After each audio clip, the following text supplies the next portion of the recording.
So let's talk about some healing. Let's get some healing on, right? I was almost going to sing Marvin Gaye, but that would have not been relevant. So why don't we talk about trauma and stories and beliefs?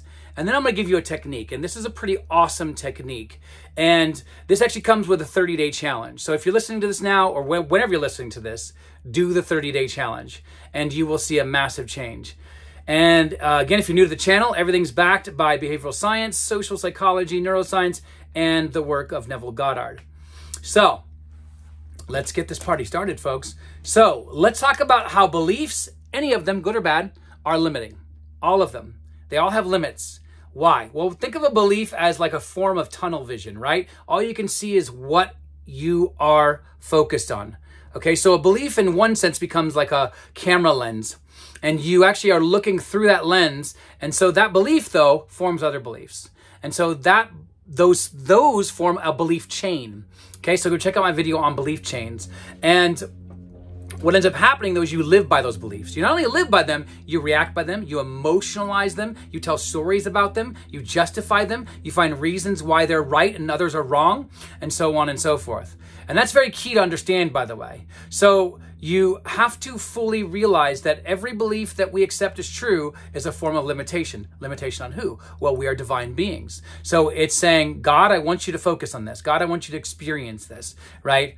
And so again, God could be whatever you want it to be, meaning it could be the embodiment of love or the universe or your subconscious or whatever it is that you attribute to the word God, attribute that now.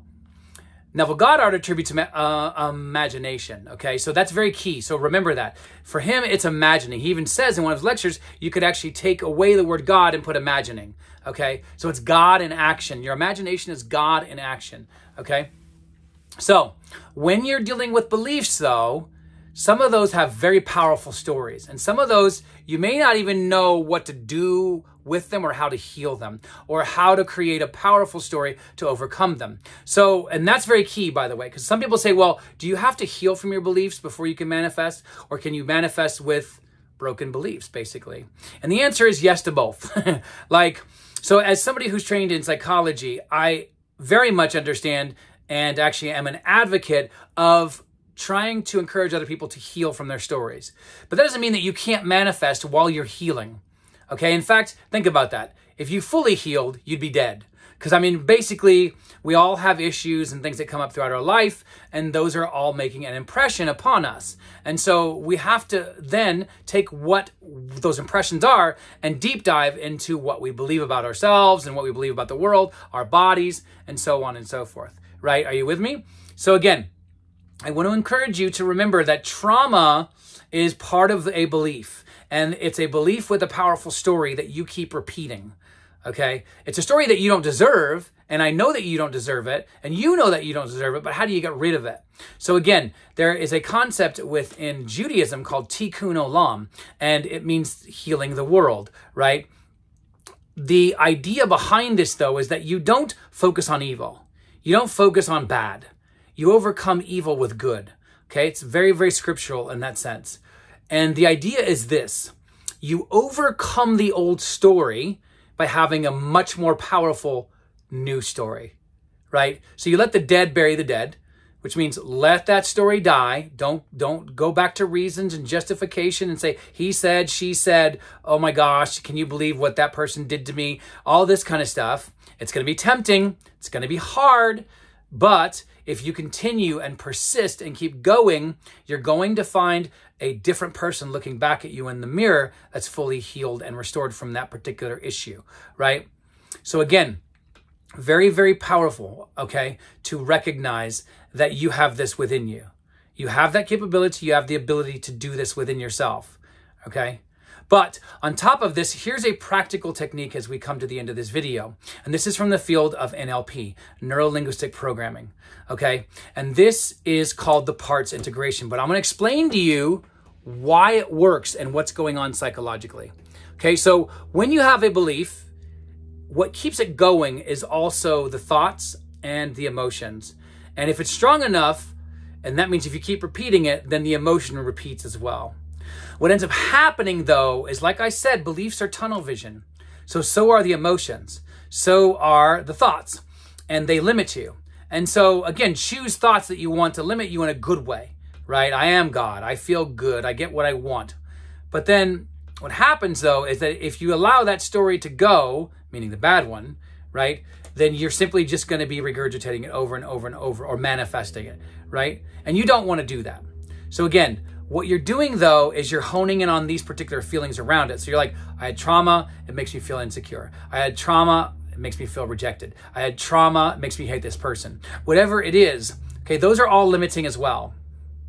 So what you want to do is you want to actually begin healing from those stories and healing those emotions. So this is called parts integration. It's from NLP, and I would encourage you to try to do this for at least 15 days minimum, okay? And what you do is I want you to do this as a meditative practice every single day, no more than 8 to 10 minutes, right? And you sit in a room and you visualize a room, and you can dress it up however you want, right? Chairs, whatever, benches, cushions, whatever you want, right? Whoopee cushions, it doesn't matter. Man, I can't believe I just used that. But anyhow, what you want to do is you want to build out this room, and you want to make it your own. You want to make it safe. You want to make it personal. And then I want you to choose a circle of chairs or cushions or whatever you want to do. And I want you to imagine that there are these people there, but they're not just any people. These people are your emotions. You're embodying your emotions. So I want you to have rejection sitting in one chair. I want you to have joy sitting in another one. I want you to have anger. I want you to have resentment. I want you to have everything that we call good and bad, and in terms of our emotions, which by the way is not helpful. You should not be labeling any emotion good or bad, right? This is why I'm very different from Esther Hicks. And that's why I like Neville Goddard, because he does talk and encourage us to actually use and feel all of our emotions, or our body's going to find a way to deal with it. So does Sigmund Freud, the father of psychology, talk about this as well. But again, what you want to do is you want to build out a room, and you want to feel supported in it. And no matter what the emotion is, you want to feel supported. So work on that emotion when you're doing this, okay? And then what you want to do is you want to allow them to speak to you, okay? Now, if you're having a hard time, speak for them initially. And be like, okay, hey, fear, you know what? I'm here for you. And you may not understand me all the time, but I'm here to protect you. I'm here to guide you, and I'm here to give you awareness of all possibilities, including threats, right? And then you have joy, like, hey, I really want to be buddies with you. Like, I really want you to have the best life ever, right? So again, you want to get to know your emotions, because again, the whole point of this is parts integration. When you have like trauma or limiting beliefs, and you rehearse them, which is a form of trauma anyways, right? Then you're simply giving yourself PTSD, and we need to heal you from that. And this is one way to do that. And so you do this parts integration every single day, where you allow them to talk to you.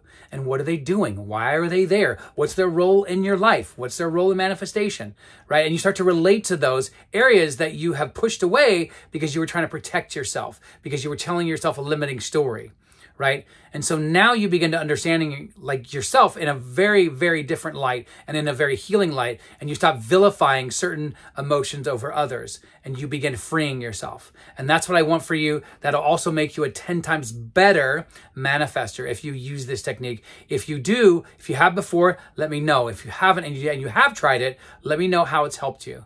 Okay? Much love to you all. Be safe in the world. If you're looking for coaching or me to help you through this journey, which I would love to, get in touch. We're really good at what we do. And yeah, much love. Be safe in the world, and I'll talk to you guys soon.